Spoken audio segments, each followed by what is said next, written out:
मनरेगा को जो खत्म किया है भारत सरकार ने, उसके खिलाफ कांग्रेस ने 100 दिन का अभियान चलाया है, जिसके लिए कल प्रेस वार्ता करी थी और आज अनशन करके उपवास के साथ हम लोगों ने संकल्प लिया, कांग्रेस के लोगों ने, कि हम इस लड़ाई को पूरी ईमानदारी के साथ पूरे 100 दिन तक गांव-गांव जा करके लोगों के बीच लड़ेंगे और मनरेगा को खत्म करके जो मजदूरों पे कुठाराघात ये सरकार कर रही है, ग्रामीण क्षेत्र से जो पलायन ये कराना चाहती है, उसके विरुद्ध जन जागरण करेंगे।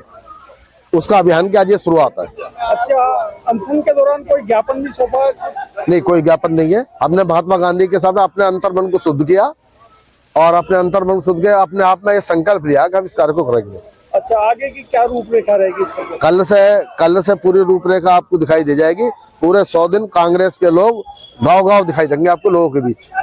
सबका नाम आज आप लोग अनशन में बैठे, बड़ी संख्या में महिलाएं साथ रही, क्या आज मनरेगा के इस उपवास हम लोगों ने 1 दिन का किया और हमने आज संकल्प लिया है कि हम गांव-गांव जाकर और इसको और जागरूक करेंगे, पब्लिक को जागरूक करेंगे कि मनरेगा के खिलाफ आवाज उठाए। हम लोग आज मनरेगा के लिए उपवास रहे और अभी हमारे 1 महीने की ये मनरेगा पे लड़ाई चलेगी और हम अपना मनरेगा बचाव जरूर करेंगे और बचाने की पूरी कोशिश करेंगे। गांव-गांव में जाएंगे और इसे और लोगों को भी बताएंगे कि इसे बचाओ। जब मोदी जी सत्ता में आए थे तो उन्होंने कहा था मनरेगा तो एक कांग्रेस की संस्थापक है, इसका पत्थर लगा के पूजा करूंगे, तो गड्ढे में जाने वाली नीति है। अगर ये गड्ढे में जाने वाली नीति थी तो मोदी जी आपने 7 साल से इस नीति को खत्म क्यों नहीं किया? आज आपने मनरेगा को खत्म किया और उसको नाम दे रहे जी राम जी, जबकि उसका नाम जी राम जी नहीं है, वो ग्राम को राम में डालने का काम कर रहे हैं। ग्राम जी उसका नाम है।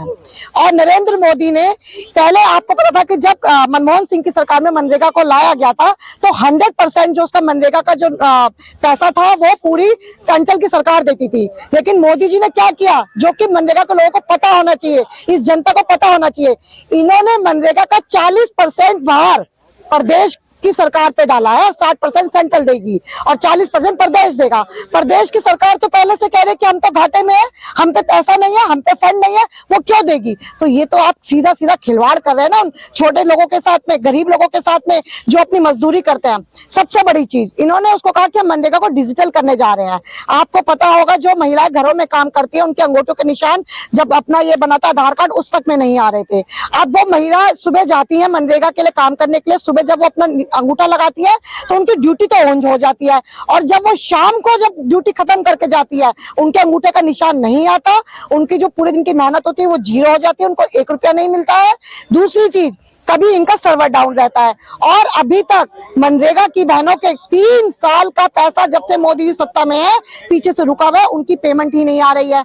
दूसरा, कांग्रेस के टाइम पे था कि अगर काम हो या ना हो हम मनरेगा का भत्ता देंगे, जो काम मांगेगा उसको काम देंगे। लेकिन मोदी सरकार ने क्या किया, मोदी सरकार ने कहा कि वो हम डिसाइड करेंगे कि काम है या नहीं है और उन्होंने एक अमाउंट फिक्स कर दिया, 10 रुपए, मान लीजिए 10 रुपए का काम करवा रहे हैं हम, अगर 100 का काम है तो भी वो 10 रुपए ही देंगे और वो भी तब देंगे जब वो 40% प्रदेश देगी और 60% सेंट्रल देगी। ऐसे नहीं चलेगा। आप गरीबों का खून नहीं चूस सकते, आप गरीबों का हक नहीं कर सकते। जब तक राहुल गांधी है आप इस देश की जनता के साथ खिलवाड़ नहीं कर सकते। और आज जो हम लोग अनशन पे बैठे हैं वो भी हम लोग इसीलिए बैठे हैं कि हम गरीबों की लड़ाई लड़ने के लिए निकले हैं। जैसे हमारा नेता सड़कों पे, आज हम लोग भी सड़कों पर हैं। ताज़ा तरीन खबरों के लिए हमें सब्सक्राइब करें और हमारे बेल आइकन को प्रेस करना ना भूलें।